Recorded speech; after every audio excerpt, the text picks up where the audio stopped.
Umicore's cutting their profit margin on the slowing electric vehicle marketplace. Or Porsche shareholders are actually questioning the EV investment. And we know Ford has actually cut back some of their supply chain output because they know they don't intend to sell as many electric vehicles, for example, the F-150 Lightning or the Ford Mustang Mach-E. Rather, they put much smaller battery packs in some of their hybrid Ford Mavericks. And while a lot of manufacturers are starting to feel the burn, and on top of this, Tesla's seeing the ultimate drop as well. Sales outputs aren't there. They're certainly struggling with getting vehicles to marketplace, and they'd even see stock share prices drop. Tesla's feeling the burn. And while many of the legacy manufacturers have been trying to get on board and would compete with the likes of Tesla, and we've seen this across the board, where Tesla, the Cybertruck, now of course Ford came out with the Lightning, which coincidentally is outselling and outpacing many Teslas, but the fact remains is not many people are really looking for an electric truck.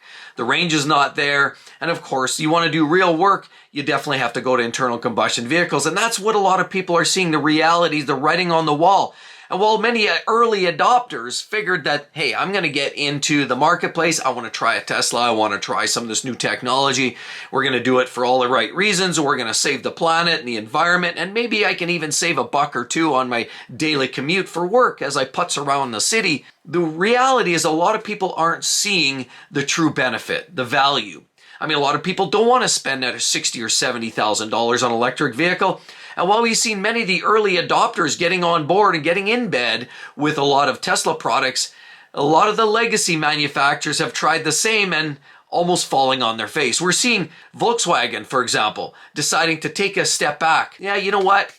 We're not going to put all in on the electrification. While none of them are giving up the ghost entirely, we're seeing a lot of these conventional manufacturers like Volkswagen, who runs the VAG group, essentially one of the largest manufacturers in the world, is literally struggling with Porsche and the output. Of course, we got the Boxster, we've got the Cayman, and as well, of course, Macans, which was full EV. We're literally struggling with the idea of putting those out to market, knowing full well that they've seen the struggles. We know in Audi, part of the VAG group as well, the e-tron, the e-tron GT, they're not selling. And if the odd one that does, nobody wants them. They don't even see the value on the used car market. So they're not selling, and depreciation is crushing that very brand. Now, on top of that, Mercedes-Benz is also struggling. Of course, the EQE, EQS, EQB, all their electric vehicles are selling extremely poorly. And so because they're selling poorly, now the request and demand on the supply side is crushing. Umicore definitely is stepping up and saying, look, we are seeing a very depreciated value. We're seeing a very poor output, and we're not getting the sales yields that we're hoping to. A lot of these manufacturers aren't buying. They're not pulling those inventories, that materials, the core materials that are going into the battery packs. People aren't buying. Sales are down. And while electric vehicle sales, and you'll see it all over the place, you get the very polarized conversation. You'll see a lot of people say, oh yeah, sales are amazing. And it's usually those that are supporting the EV and the green energy side of the world are saying, oh, EV sales are up and they're glorious and they're selling like hotcakes. Then you look on the other side and the reality shows that, well, a lot of people enjoy them. The more like the reality is we're still struggling with, limited charge station abilities, shorter ranges, the access to these core minerals that are put in these metals that are put into the batteries. And this fact is, with Tesla shares dropping, Ford can't sell too many of these electric vehicles. And of course, GM is in fact trying to fund, and a lot of other manufacturers are trying to fund the manufacturing or development and enhancement of these electric vehicles that they're all trying to build. The legacy contractors or the legacy organizations are utilizing their internal combustion engines to fund the electric vehicles. And that's the only thing keeping this development in place and in check. Until they develop an electric vehicle that gives you range, gives you output, charging stations you can add to that, and you can get availability to easy access to charging stations. Until the affordability question is answered for most buyers aren't buying an electric vehicle at $70,000. They don't have the money, and nor do they want that. If people are stretching The cost of living crisis is in fact a real problem. And if people are stretching already all the way up to try to get their hands on a new vehicle and they're willing to spend 60 grand, which is a real stretch by a lot of households, then the fact is they're not going to go with something that's a little bit more of a risk, a long shot. They're more likely inclined to go with something more conventional, internal combustion. Some people might experiment a little bit with some of the hybrid where it's a smaller battery pack, but they still have the internal combustion engine. And that's why hybrids seem to answer more questions for more people. But going pure EV doesn't seem to solve any problems for anybody. And as a matter of fact, we're seeing challenges in the supply chain. Sales are down. The metals, there's less demand on those metals for these batteries. And anything that is making it to market is selling extremely poorly on the used market or the resale market. And until you get manufacturer or companies like Hertz, which is unloading their fleet, with 50, 60,000 miles on it, sure, they're giving those away cheap and people are willing to try to buy some of that inventory up.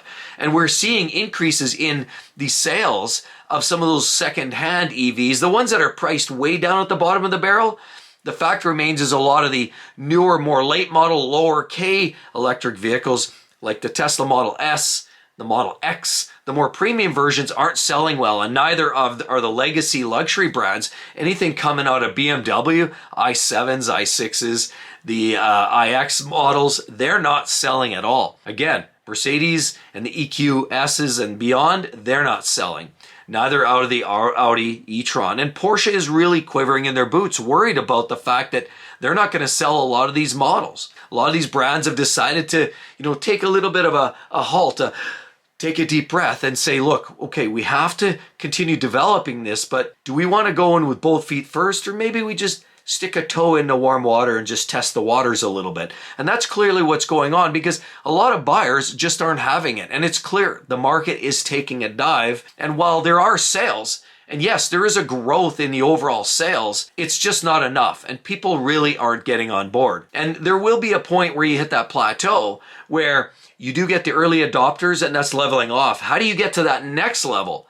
And that's the big problem. We're not seeing it. And there's not enough people that even care to even try it. So shares of the company Umicore, who creates catalytic converters and a lot of the materials that go into some of these batteries, are seeing a massive slice in demand. The supply chain is taking a hit, 7% down in share cost here just this week. And Umicore was expecting a lot more demand by the Chinese manufacturers of EVs to set their footprint down in North America in 2024, but disappointingly, it looks like that's taking a hit too, and clearly supply chain is having to reel back, and they're not happy with the output of the supply chain, the metals that are going in some of these batteries, because the demand is simply not there. It doesn't help the fact that some of the big OEMs like Ford put a hold on a manufacturing facility, and the fact as well, some of these OEMs like Mercedes and Stellantis, who we also know are planning on developing that market further, are actually holding back on the demand for certain metals like the metals that are coming out of Umicore, such as nickel and cobalt, and looking for less expensive metals to actually backfill that. So there's less of demand, Umicore is struggling, and so the supply chain is telling a big story. I mean, we can debate all day long where the electric vehicle people are saying, hey, sales are up, things are glorious. And on the other hand, we get people that said, no, they're not, they're terrible, they're not selling. But what really tells the story is that the supply chain end, when there's not that demand for the metals that go into the batteries, we can debate all day long about how these vehicles are selling. But if the metals aren't being called on to be put into these batteries to go into these vehicles, then that's a pretty clear picture as to what's actually going on the market. Of course, there's always that lag. Supply chain goes into the vehicle, there's that delayed period, manufacturing ship overseas or wherever the vehicle's manufactured. There's always that, 6 to 8 month, 10 month lag, and we're starting to see it. So we're seeing the lag in supply chain today. That means 6 months to a year, we're going to see a big lag in the output or the demand, and we're not seeing the sales on the electric vehicle space. People want something a little more sure, more affordable, Like they go with something smaller internal combustion vehicles, and we're seeing the full-size vehicles that might demand full-size trucks like Lightnings, even the F-150s, Rams, we're not selling. Stellantis is not selling those trucks very well. And as a result, even if they do transition to a place where they're turning some of their full-size vehicles more into a hybrid or full-size truck that has electric motivation, they're not selling. And so we're seeing sales drop in the EV space. Are they selling? Absolutely.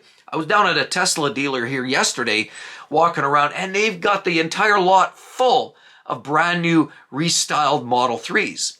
But where's the sales? It feels like they're starting to fill up the lot to actually have inventory to people walk in off the street to buy these, but they're not buying them. And they're not buying any of the legacy products either, or at least not enough to keep the industry alive. So I'll be the first to admit, I even looked at electric vehicles. I've driven them myself, and I can recognize that it's kind of great to not have to stop for that fuel stop, even though, yes, the charging stop is another one. But I, openly admit, when I stop for gas, I often take a run inside. Often, especially if I'm on a road trip, I might go inside, do a washroom break, maybe grab a snack or two. And by the time that consumes, I've used up 15, 20 minutes often anyhow. Usually I have the family, the kids, and the wife, and so they're usually mussing around too. And often a 20-minute wait or 25-minute wait on a charger is really not that much worse than filling up on a gas vehicle. But that's not the point. The point is I had Tesla, I rented one for a while. The technical issues that I had with the big screen in the middle kept me locked out and I couldn't drive the vehicle for a period of time. Plugging in is okay too if you live in a house, but the limitations, of course, if you live in an apartment, you can't set yourself up. You've got to figure out where those charge stations are.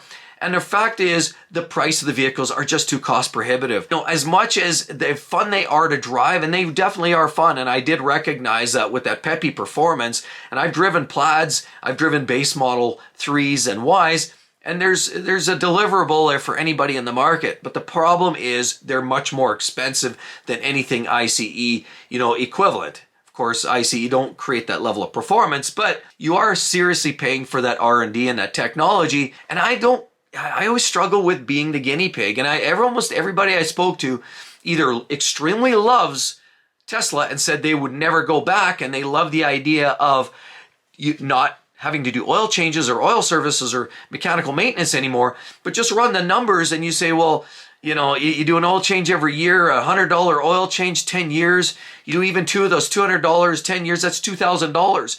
So what's the differential on the brand new vehicle? A lot more than $2,000.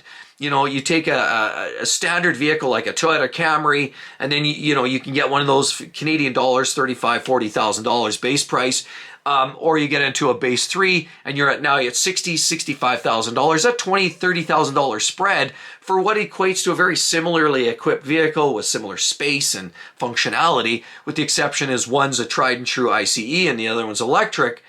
And that 20 grand is a hard number to make up, not to mention the functionality, the day-to-day use, the limited range. And most people just default. It's lower cost. I'm going to get into a new vehicle that I know and I can trust. And then I'm not dealing with that untried and untested.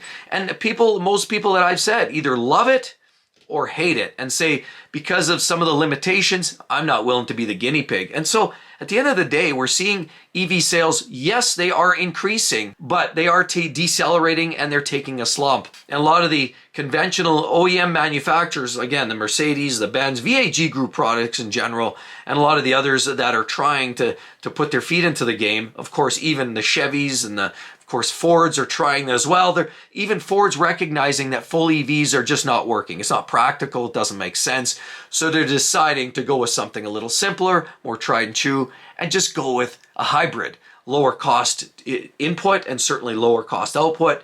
Is less demand on the consumer, less demand on the supply chain, and less demand on the manufacturer to come up with new tech, than have to answer for this insane prices that seem to be tagged associated with electric vehicles.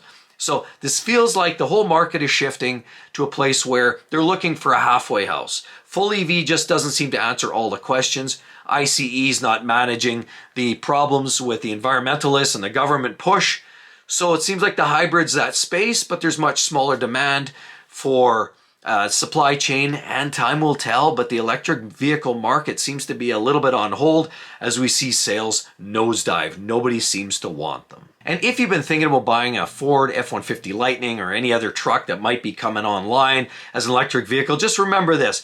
People are broke. Americans are broke. Canadians, everybody are struggling right now. While there's some one-offs, for the most part, people are struggling. And the truck market there tells all. You definitely want to see that video. It's going to tell the whole story. Hope to see each and every one of you on the next one. We'll see you real soon. Bye-bye.